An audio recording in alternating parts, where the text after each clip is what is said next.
Stalker's patch 1.9 testing for Stalker 2 is about to begin, and the community is already asking the same question: what actually needs fixing first? To figure that out, I ran my own research, created a YouTube poll here on the channel, and started a Reddit discussion that now has over 100 comments and gathered feedback across forums, Discord, and Steam. Huge thank you to everyone who shared their thoughts. So in this video, we're breaking down the complete community fix list for patch 1.9, and by the end, I want to know one thing: did we miss anything? What surprised me about collecting all this feedback is how consistent the responses actually are. Whether it's YouTube comments, Reddit replies, or forum discussions, players keep pointing to the same systems: A-Life behavior, spawn logic, combat AI, and a few bugs that instantly break immersion. And the main one for me, which really bugs me, is how human NPCs shooting each other will just soak up 40 to 50 bullets, and this is a massive disadvantage when fighting mutants. But before we dive into that, let's discuss A-Life. The biggest topic by far is the world simulation itself. One of my recent videos did really well on the channel, and your comments in the video helped with my own research. Stalker has always been built around the idea that a zone exists wherever the player is there or not. NPCs travel between locations, factions move across territories, and mutants hunt inside their environments. You're supposed to stumble into events that were already happening, but right now many players feel like the world only exists when you're nearby. Encounters sometimes feel triggered instead of simulated, and this is where many players start noticing that something feels off. You travel through the zone expecting things to be happening around you, but instead it can feel strangely quiet. Players report very few distant firefights, really encounter with trolls while traveling, and feel faction movement between regions is limited. When the simulation bubble is too small, the world feels like it switches on when you arrive and switches off when you leave. Personally, this is probably the #1 thing I want to see improved, because when A-Life works properly, the entire game starts feeling alive, and the engine update is coming after 1.9. Hopefully we'll see the spawn bubble expand to 150 meters, or maybe at a push 200 meters. The next thing players keep bringing up is the spawn system. Across multiple locations, enemies appear extremely close to the player, sometimes right in front of you. For example, these blind dogs and patrols have just popped in, sometimes behind you, and occasionally even spawning underground. There's also cases of NPC cloning where the same characters appear repeatedly across encounters. Some of the most talked about examples include barrier clusters around the cement factory and enemies suddenly appearing during active fights. Mutant packs can even spawn back to back with almost no cooldown. Instead of encounters naturally appearing while exploring the zone, it sometimes feels like the game is dynamically spawning threats around the player. Honestly, I've definitely had moments when something appears out of nowhere and breaks the immersion instantly. Now here's where things get interesting, because when you look at the feedback across the poll and Reddit thread, the next issue is actually where players start disagreeing.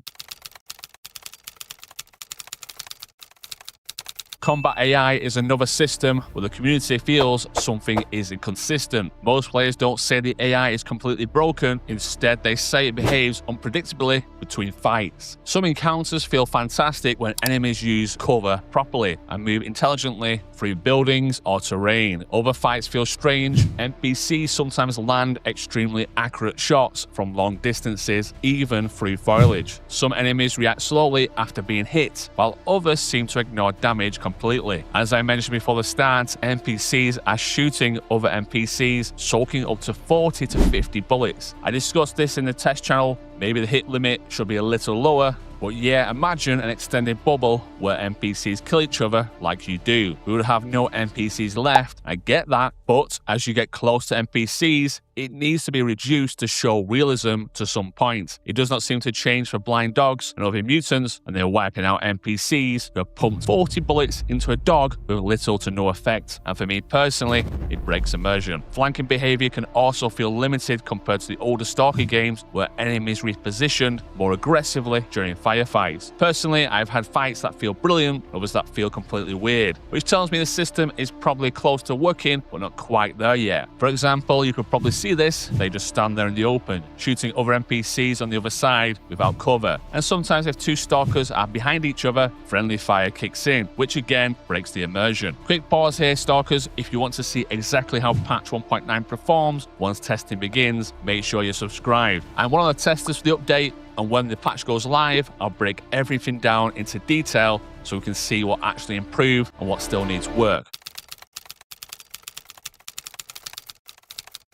Another issue players repeatedly mention is damage through walls. Mirrors throwing objects through solid surfaces, poltergeists attacking from rooms you can't even see, and NPC bullets penetrating hard cover. Some players even report damage registering through multiple rooms during indoor fights. When that happens, the sense of physical space within the world disappears instantly, and the immersion collapses. This bug for me personally has been around since 1.7, and so many players keep mentioning this, and it needs sorting. Please provide any comments on what I may have missed. Everything will be reported to GSC before patch testing starts, hopefully next week, and then there is the mutant ecosystem.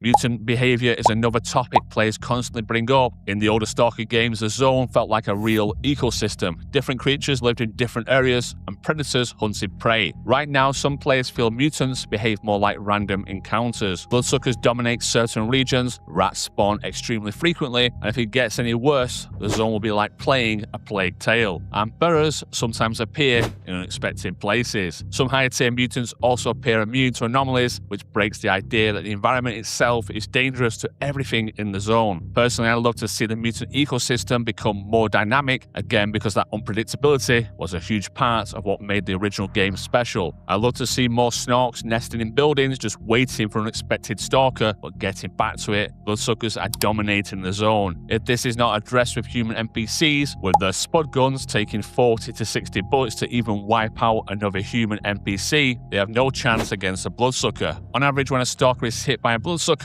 there are 2 hits and it's over. This brings me to the performance and what needs to change. Performance is another thing players keep mentioning. Micro stutters, even on powerful systems, occasional crashes to the desktop, and inconsistent frame pacing during larger fights. Certain GPUs, including AMD cards like the RX 970 XT, appear repeatedly in crash reports. Frame generation flickering and VRAM limitations also come up a lot. To be fair though, the game is already significantly more stable than it was at launch, and you can clearly see the progress the developers have made. I want to stress this is not a hate video on Stalker 2. I just love the game and the series and want it to succeed. On console, large fights are causing crashes and corrupted saves are still happening across the community.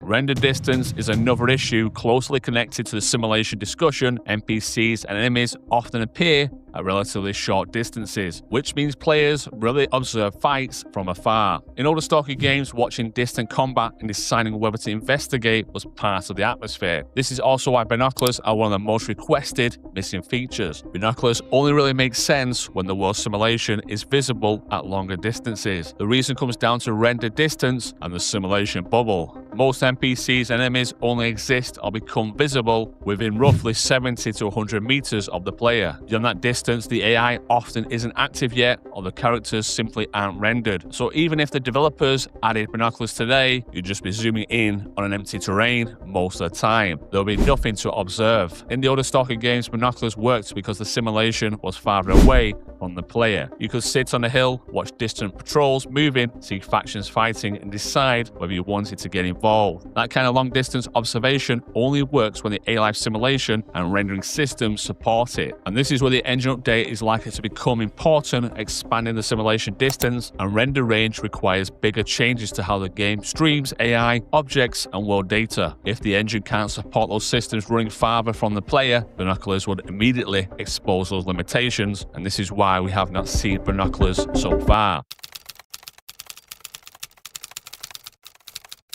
Beyond bug fixes, there are also systems players want expanded. Weapon customization is one of the biggest requests, with players asking for more attachments and deeper progression. Inventory and PDA systems also receive criticism, with blueprint tracking, where flash drive upgrades can be unclear or fail to appear correctly. Some players also want gameplay improvements such as prone positioning for sniping, basic climbing or ledge grabbing, and improved stealth mechanics. I'm not saying get to the point it's full of dying light parkour, but maybe similar to how Far Cry is. Environmental systems such as fog, snow and darker nights are also common requests. When you step back and look at everything together, the message from the community is actually pretty clear. Patch 1.9 doesn't need flashy new features. What it really needs is polish, stability improvements, better simulation behavior, spawn logic fixes, and more consistent AI combat. According to multiple reports, there will be an embargo in place like patch 1.8. GSC will continue to drip feed information on Discord in the GSC answers section. But patch 1.9 needs to be more than just more story content. It needs to fix the issues the community is asking for. Patch testing should start next week.